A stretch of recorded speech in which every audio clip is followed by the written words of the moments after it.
অতি লোভে নাকি তাঁতি নষ্ট, বেশি লোভ করা ভালো না, কিন্তু কি আর করার, এই দারাজের মিস্ট্রি বক্সগুলোর লোভ আমি কোনোভাবেই সামলাতে পারি না। দারাজের এই 59 টাকার মিস্ট্রি বক্সগুলো এর আগেও আমি বেশ কয়েকটা অর্ডার করছিলাম। আজকে আমি থার্ড টাইমের মতো অর্ডার করলাম, যদিও আজকে বেশি অর্ডার করিনি, 5-6টার মতো নিছি। এই মিস্ট্রি বক্সের পার্সেলগুলো আসলে এমন একটা জিনিস, আমি টাকা দিয়ে অর্ডার করতেছি ঠিকই, বাট আমি জানি না এটার মধ্যে কি আছে। 59 টাকার কমেরও কিছু থাকতে পারে, আবার 59 টাকার বেশি দামেরও কিছু থাকতে পারে। একটা পার্সেল দেখলাম অনেক বড়, ভাবতেছি এটা খুলে দেখবো ভিতরে কি আছে, তারপর মনে হলো থাক ওইটা পরে খুলবো, ছোট ছোট পার্সেল দিয়ে আগে শুরু করি। আসলে অর্ডার যেগুলো করি সেগুলো তো জানি পার্সেলের মধ্যে কি আছে, বাট এই মিস্ট্রি বক্স গুলো খোলার জন্য আমি বেশি এক্সাইটেড থাকি, কারণ এটা খোলার পর ভিতরে কি পাবো আমি নিজেও জানি না। এদিকে প্রথম ছোট্ট মিস্ট্রি বক্স খুলে তো আমি দুইটা ওয়াচ পেয়ে গেলাম, যদিও এগুলো আহামরি দামি ঘড়ি না, তবে 59 টাকায় 2টা ঘড়ি পেয়ে গেছি। আমি তো প্রথম পার্সেলে জিতে গেছি। আগে আমি খুব ঘড়ি পরতাম, তবে বিয়ের পরে আমি চুড়ি পরি বেশি, এখন আর ঘড়ি জিনিসটা পরা হয় না। এই ঘড়িগুলো কাউকে গিফট করে দিব আমি। এই ঘড়ির স্ট্রেপটা খুবই কিউট, পিঙ্ক কালার। যাই হোক, ওইটা রেখে চলে আসলাম পরের পার্সেলটা আনবক্স করতে।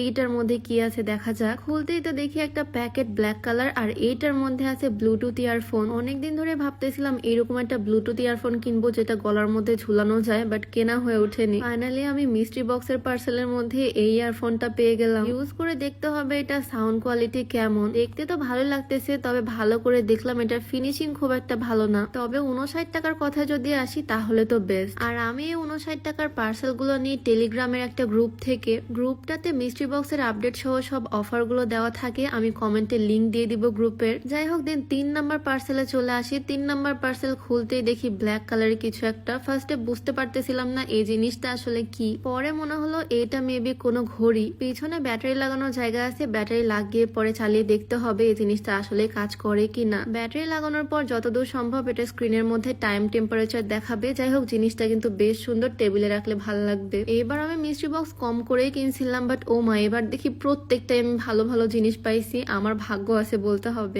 একটা 59 টাকার পার্সেলে আমি দামি দামি জিনিস পাইছি। এই যে কি সুন্দর একটা ব্ল্যাক কালারের ব্লুটুথ, এটার কোয়ালিটি তো দেখতে মনে হচ্ছে ভীষণ ভালো, বাট সাউন্ড কোয়ালিটি কেমন সেটা ট্রাই করে দেখতে হবে। জিনিসটা দেখতে কিন্তু দারুণ লাগতেছে, তাই না? এইটা আমার ভীষণ পছন্দ হয়েছে। আর তারপরে পার্সেলে আছে একটা ওয়াচ। এর আগেও আমি একটা মিস্ট্রি বক্সের মধ্যে এরকম স্মার্ট ওয়াচ পাইছিলাম, বাট ওইটার কোয়ালিটিটা ভালো ছিল এটার থেকে। এটাতে চার্জ দেওয়ার সিস্টেমটা আমি ঠিক বুঝতে পারতেছি না, আর এটার ডায়ালটাও আহামরি কোয়ালিটিফুল না। তবে 59 টাকা যে স্মার্ট ওয়াচ পাইছি এইটাই তো অনেক। আগের বার যে স্মার্ট ওয়াচটা পাইছিলাম ওইটা একদম ম্যাগনেটিক ছিল, আর এবারে স্মার্ট ওয়াচের ডায়ালটা খুব ভালোভাবে এটার মধ্যে সেট করতে হবে, তারপর মেবি চার্জ দিতে হবে। তো এই ওয়াচটাও আমি পেয়ে গেলাম 59 টাকাতে। আর এবার হচ্ছে সেই বড় পার্সেলটা, যেটা খোলার জন্য এতক্ষণ আমি ওয়েট করতেছিলাম। সত্যি বলতে আমি এটার বক্স দেখে ভাবছিলাম হয়তো হেডফোন পাবো এটাতে, তবে এটা হচ্ছে একটা নেক ফ্যান, যেটা গলার মধ্যে ঝুলা দিতে হবে, আর খুব সুন্দর ফ্যানের মতো বাতাস হবে। এই জিনিসটা দেখে তো বেশ দামি মনে হচ্ছে, তবে ইউজ কি করে করে আমি বুঝতেছি না। দেন আমার হাজবেন্ড এটা নিয়ে দেখাই দিচ্ছে যে এটা কিভাবে ইউজ করতে হয়। দুই পাশ থেকে খুব সুন্দর বাতাস আসে এটার। এই জিনিসটা রান্না করার সময় বেশ ভালো কাজে আসবে। রান্নাঘরে যেহেতু ফ্যান নাই, এটা গলার মধ্যে ঝুলিয়ে কাজ করলে একদম ঠান্ডা ঠান্ডা বাতাস আসবে এখান থেকে। এই জিনিসটা তো বেশ ভালোই পেলাম, এই ফাঁকাগুলো দিয়ে সুন্দর করে বাতাস বের হচ্ছে।